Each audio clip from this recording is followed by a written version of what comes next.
thank you all for joining for the last 100 days.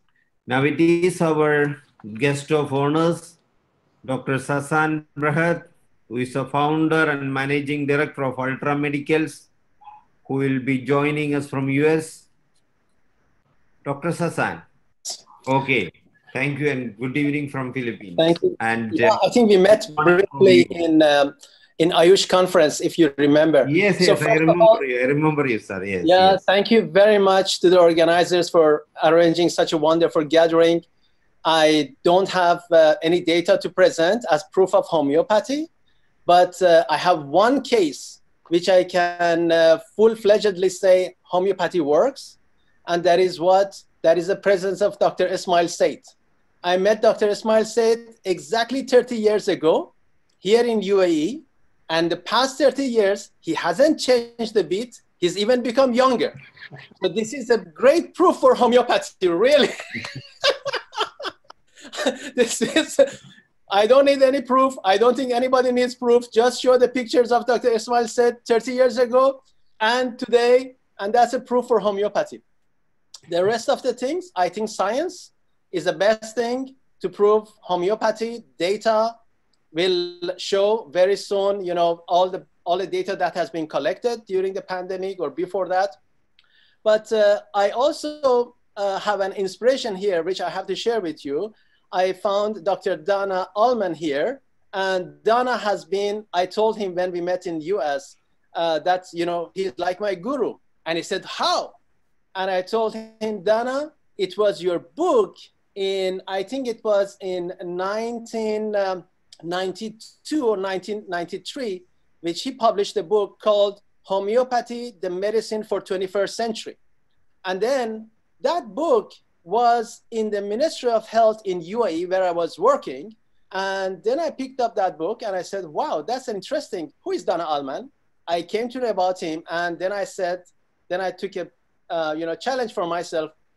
I have to improve my scientific knowledge. I want to become like Dana Allman. I wanted to pursue MPH, public health, just to know more about how basically scientific methodologies can help, documenting homeopathic medicine. Because we always had a problem with, clinical trials, but in what way epidemiology and, biostatistics can help, showing the effectiveness of homeopathy. And I'm very grateful to Dana for being an inspiration for me. Now, going back, actually I'm in Dubai now. Dubai is my home. So what happens that in 2005, Dr. Ismail Said, had a conference in Dubai. And this was 4 years after we had established the Office of Complementary and Alternative Medicine in UAE. It took almost 10 years from 1991 to 2001 to convince the government in UAE that there is a role for integrative medicine. We never talked only about homeopathy. We talked as complementary medicine because we believe, and I believe, and this is something that also the public health studies had taught me, that we have every medicine, every pathy has a role to play. We should come out of that dichotomy, mind, either or. So that's why we named it complementary medicine, because we wanted to present a new integrative medicine approach. And by that time also we found WHO was working on integrative medicine. And I became involved in WHO, and it was actually becoming a very interesting path for especially the countries in the Western Mediterranean region. They adopted the policy for integrative medicine. So homeopathy, Ayurveda, Unani, Siddha, naturopathy, Islamic medicine, they all became part of a concept in UAE. And UAE was the first country in the region over here, if you want to consider from Indian subcontinent to that side, UAE was the first country in this region that opened the concept, the door to complementary medicine physicians. Now, we had another issue, is a classical case of, they say chicken or egg. Should we license, because there were no homeopathy before that, no Ayurveda, and Ayurvedic medicine. So how the doctors will get licensed? And because, you know, I wanted to make sure that the medicine, homeopathy will be on a very strong platform, the licensing procedure was based on a very high standards. The exam was same as College of, American College of Family Practice.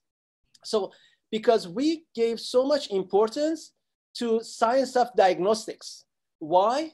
Homeopaths, if they want to practice in UAE, they should know what are the red flags. They should understand when to, refer a patient. And the condition for practice of homeopathy was they have to work in a multi-specialty setting. So in 2001, when we put that strategy, we wanted, an integrated medicine approach. Later on, when insurance became, compulsory in UAE about 10 or 12 years ago, this all turned to be a very interesting thing because what? The homeopathic prescriptions, homeopathic doctors, homeopathic medicine is part of the national healthcare system. So the same way, a simvastatin or antihypertensive medicine gets a code for insurance, the same way arsenicum album and arnica and bladder and all the other medicines also get a code. So what happens when a diagnosis is made based on ICD-10, okay, all the data goes to a database. The patient history is there because patient is not only patient who's come to homeopathic doctor, patient is the one who's also has met other doctors. So the case of the patient is very complete. The cases, that what medicine the patient had been taken in the same database and what homeopathic medicine has been taken and what has been the course of the treatment and what has been the outcome. So now this database is available in the insurance company and in the government of UAE. So the time will come, hopefully, that we need researchers to go and dig the data because the data is already there now. Because most important thing when you want to do a research is how you collect data which is not compromised with other noises. And in this way, having this system, having this, a small country which has this system included in the healthcare system has been an amazing challenge. And I'm really feeling proud for more than 100 homeopathic doctors who are licensed in Dubai, in UAE, and you're amazing. Most of these doctors don't have even time if you want to see them because they have a back-to-back, appointment, doctors in Dubai. It's all because of the effect that they have shown, is because of the cases that they have treated and because of the respect that homeopathic doctors get in UAE. Because homeopathy in UAE is like a specialist medicine. It's not a homeopath. No, it's a homeopathic physician. It's a homeopathic specialist. So that being said is, the model that has been created in UAE, we are very proud of it. And I'm very happy. I'm not practicing. I'm just promoting. I'm just advocating homeopathy, whether I'm here in Dubai or in USA. And it's been a privilege really to be associated with homeopathy, homeopaths, and the homeopathic, pharmacotherapy. Because practice is one point, but making available high quality medicine is another aspect of homeopathy because we homeopaths, we don't do surgery. We depend on medicine, and quality of medicine is what, I'm most interested in that part. And my participation being a board member in homeopathic pharmacopoeia of US for the past 8 years has helped me a lot to understand about quality of medicine. So if you have any questions, most welcome. I know you have a set of other dignitaries, other doctors to talk about, but it's been a great, really experience. Dr. Ismail said, thank you very much. Dr. Kudiyat, thank you very much. Good night from me in Dubai to everyone. Thank you. Thank you, Dr. Sassan. And it is a great honor and pleasure to meet you and talk to you at Trivandrum, Kerala, in last conference there. And we'll meet you again.